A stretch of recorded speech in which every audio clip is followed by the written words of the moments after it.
Assalamualaikum anak-anak.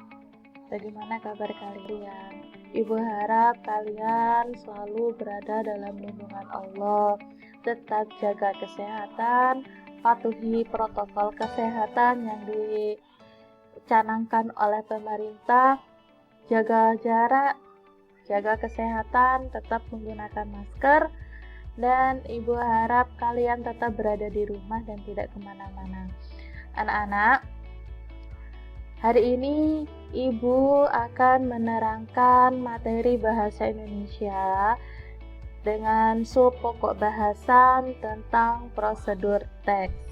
Minggu lalu ibu sudah memberikan share materi tentang prosedur teks dan sekarang ibu akan menerangkan kepada kalian seperti apa sih prosedur teks itu. Mari didengarkan dengan seksama.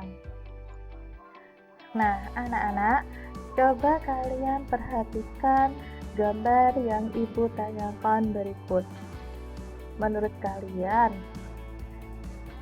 bagaimana sih cara membuat nasi goreng secara sederhana dengan cara-cara yang sederhana? Yap, benar. Siapkan bumbu, siapkan nasi, siapkan penggorengan, siapkan minyak, goreng bumbu, masukkan nasi, beri garam, selesai. Itu secara sederhana. Nah, kalau kita melaksanakan aturan membuat nasi goreng secara sederhana, ya pasti akan menghasilkan nasi goreng yang sederhana pula. Nah, dari gambar ini bagaimana cara membuat nasi goreng berdasarkan gambar ini? Di sini yang pertama, di situ dijelaskan siapkan penggorengan. Jelas kalau tidak ada penggorengan tidak akan mungkin bisa menggoreng dengan api sedang. Tuang margarin atau minyak goreng. Nah, coba kalian analisis di kalimat pertama. Siapkan penggorengan dengan api sedang. Tuang margarin dan minyak goreng. Kalimat apakah yang digunakan dalam kalimat tersebut? Yap, benar. Di situ menggunakan kata perintah. Kata perintahnya terdapat pada kata siapkan dan tuang. Coba kalian lihat lagi di nomor 2. Masukkan bawang putih, daun bawang yang sudah dicincang halus. Tumis hingga berbau harum atau hingga berwarna keemasan.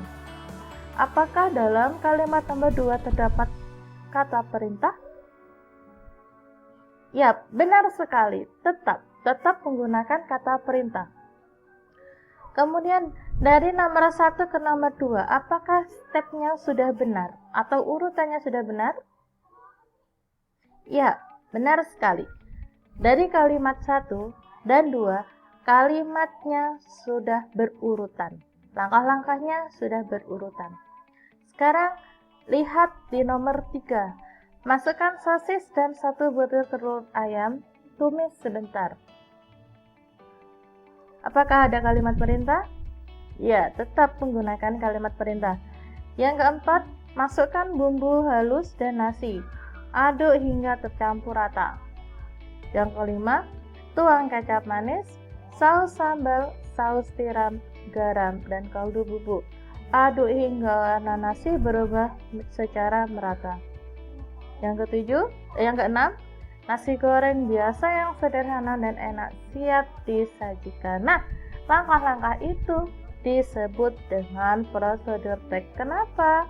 Karena di situ dijelaskan cara-cara membuat sesuatu dan menghasilkan sesuatu dengan langkah berdasarkan urutan yang benar, sehingga menghasilkan sesuatu yang terdapat pada kalimat nomor 6 dan siap disajikan. Prosedur teks dengan tema memasak atau membuat sesuatu pasti di belakangnya atau di kalimat akhir akan ada siap disajikan. Kebanyakan seperti itu. Dan prosedur teks kebanyakan menggunakan kalimat perintah dengan langkah-langkah yang disajikan dengan menggunakan bahasa yang singkat, padat, dan jelas. Nah, dari contoh ini, menurut kalian apa itu prosedur teks? Ya, prosedur teks atau teks prosedur merupakan jenis teks yang menggambarkan atau menjelaskan cara mencapai sesuatu melalui langkah-langkah atau tahapan yang berurutan. Teks prosedur mengindikasikan rangkaian aktivitas, tugas, langkah-langkah, keputusan, perhitungan, dan proses yang dijalankan melalui serangkaian pekerjaan yang menghasilkan suatu tujuan yang diinginkan, baik itu suatu produk atau sebuah akibat. Jadi, prosedur teks intinya harus ada yang dihasilkan. Nah, bagaimanakah ciri-ciri dari prosedur teks? Ciri-ciri dari prosedur teks yang pertama, judul ditulis secara jelas. Yang kedua, langkah kerja dipaparkan secara urut. Harus, karena di sini adalah prosedur teks. Karena di sini yang diutamakan adalah langkah kerja yang benar. Yang ketiga, langkah kerja yang satu dengan yang lainnya koheren. Yang keempat, teks bersifat informatif. Yang kelima, teks dipaparkan secara terperinci. Yang keenam, isi informasi bersifat objektif. Yang ketujuh, informasi yang disampaikan bersifat universal. Yang kedelapan, teks bersifat aktual, akurat, dan logis. Jadi, teks prosedur intinya kalimatnya menggunakan kalimat perintah, bahasanya singkat, padat, dan jelas, dan disampaikan secara berurutan berdasarkan urutan langkah yang benar, serta menghasilkan sesuatu. Nah, anak-anak, kalian sudah menyaksikan penjelasan dari Ibu tentang prosedur teks. Semoga bermanfaat dan semoga kalian lebih tahu seperti apa prosedur teks tersebut. Ibu akhiri, wabillahi taufiq wal hidayah. Assalamualaikum warahmatullahi wabarakatuh.